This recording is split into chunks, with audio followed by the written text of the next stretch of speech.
For great Pokemon TCG product and prices, check out ccgcastle.com.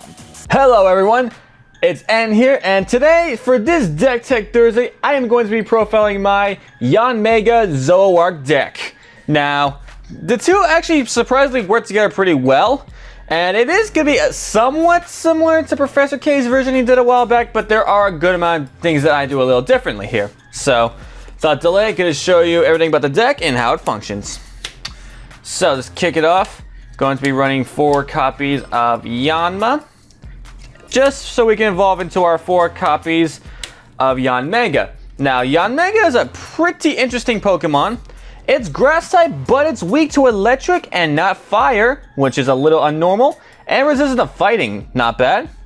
And 110 HP, pretty decent for a stage 1, not bad. And it's got the really cool ability, Sonic Vision. If you have exactly 4 cards in your hand, you ignore all energy costs for each of the Pokemon's attacks, which that's actually really good. Now, some of you might be thinking having exactly 4 cards in your hand is a very hard thing to do. Well, it's actually incredibly easy just to have 4 cards in your hand. And to be able to do the attack Assault Boom for free, pretty good. So it does 50 base and 70 more if your opponent has a tool attached, which tools are everywhere right now. So you're constantly going to be hitting 120 for free, which is really good. And also, to help you out here, I've also got 3 copies of Yanmega BREAK with the attack Barrier Break, to where it does 100 damage, but it is unaffected by everything. Sure, you can apply weakness, but you don't apply resistance, and it goes through everything. So let's say a Glaceon decided to be a bothersome little thing and use its Crystal Ray on you. Well, all you gotta do is just boom, break evolve it to that, and just smack it for 100. Goes through everything, and pretty solid overall. Because even though tools are very common, you're not always gonna have a tool attached. So doing 50 or doing 100, obviously you would want to pick the 100. All right, and our next Pokemon line here is going to be 2 copies of Zora, along with 2 copies of Zoroark and 1 copy of Zoroark BREAK. Now, normally you don't want to run 2 copies of a BREAK in a deck, but this is a bit of an exception. First of all, because since we have Forest of Giant Plants, Yanmega is going to be evolving turn 1, so it doesn't really hurt you that much.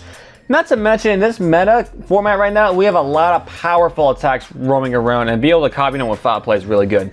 But that's just a tech. The main reason I have Zoroark in here is really for the Mind Jack attack, because I feel a lot of people have just completely put Zoroark to the side and are filling up their bench like nothing. So just evolve from a Zoroark to there, use your stand-in ability to switch this with your active, and boom, going to be hitting them for lots of damage with just a double colorless. I mean, stand-in's a really good ability, don't get me wrong, and I do run Floatstone here, but you're not going to really be using it for stand-in retreat too much, mainly because Yanmega already has free retreat, so that's a really good plus there. But just to give you another variety of an attacker, works similar to the way that Professor K put in Raichu for this. So if you guys prefer Raichu in his deck over Zoroark, then after this video, be sure to go check out his old Deck Tech Thursday of it to see how he ran it with Raichu. Alrighty. And next up for our Pokemon lineup is going to be Bboc, of course.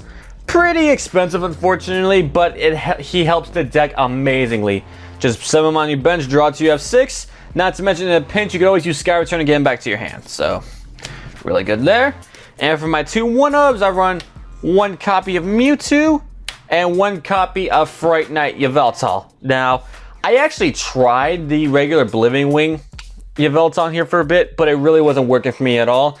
And Mewtwo, well, first of all, the Mega Mewtwo matchup, this is really good, but also in a lot of different matchups too, also with Giratina especially, I found this has been pretty useful against that, because I've been hitting Giratina for a lot of damage with just a double colorless. So not bad there. And Fright Knight, just being able to show off your opponent's tools is really good, not to mention just Pitch Black Spear, sniping stuff on the bench. Really awesome to have, not to mention pretty good against Megas.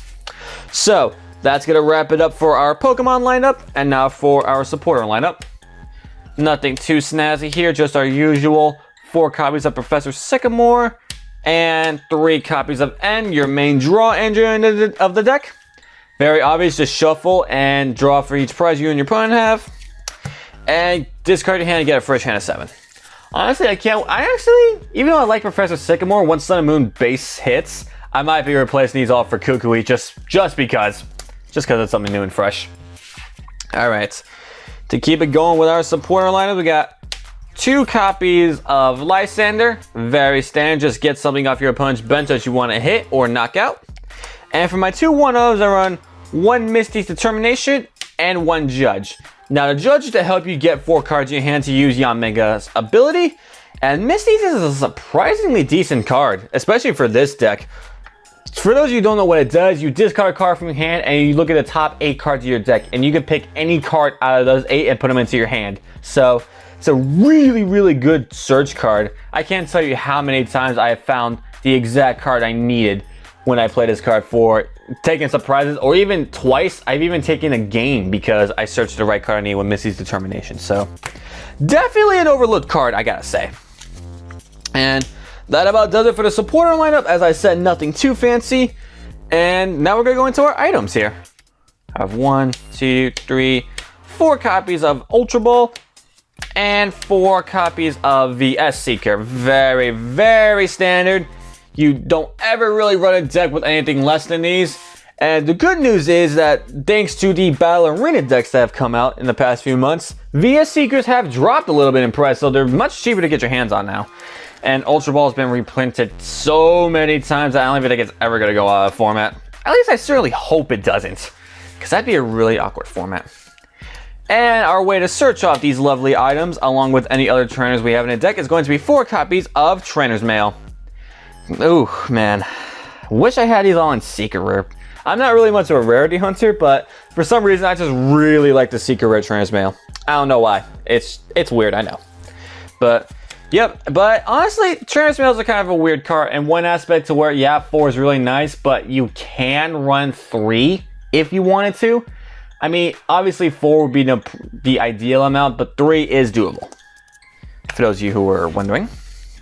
And last up here for my items is going to be 2 copies of Floatstone and 2 copies of Revitalizer.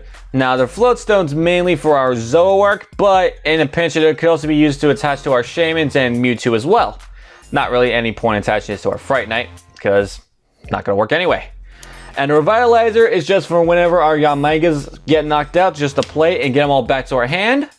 And hopefully, and we should, have Forest of Giant Plants out on the field for when we do play the Revitalizer. So if it gets knocked out, get a Yanma on your bench, boom, play that, get your Yanmega BREAK back, and then just evolve them right back in there. So it's like the Yanmega BREAK never left. So yeah, what Forest of Giant Plants does is that it allows you all of your grass Pokemon to evolve turn 1. So literally on your first turn, you could go Yanma, Yanmega BREAK, boom, just like that. And that's one of the aspects that makes this deck really good, because it evolves really quickly, and with the right setup, you attack completely for free. So, very, very optimal card in the deck. And now for our energy count. Run 1, 2, 3, 4, 5 dark energy, and 4 double colorless energy. A little on the low side as far as what we usually play for energy.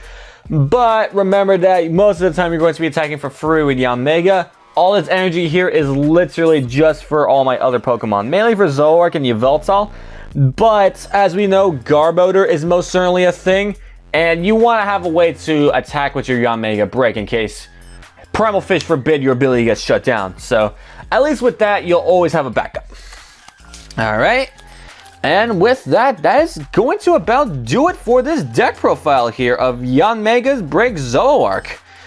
And who knows, well, can this deck hold its own against Professor K's Gyarados deck? Well, you just stick around tomorrow and we'll see for sure. Hopefully I can get back on a winning streak here.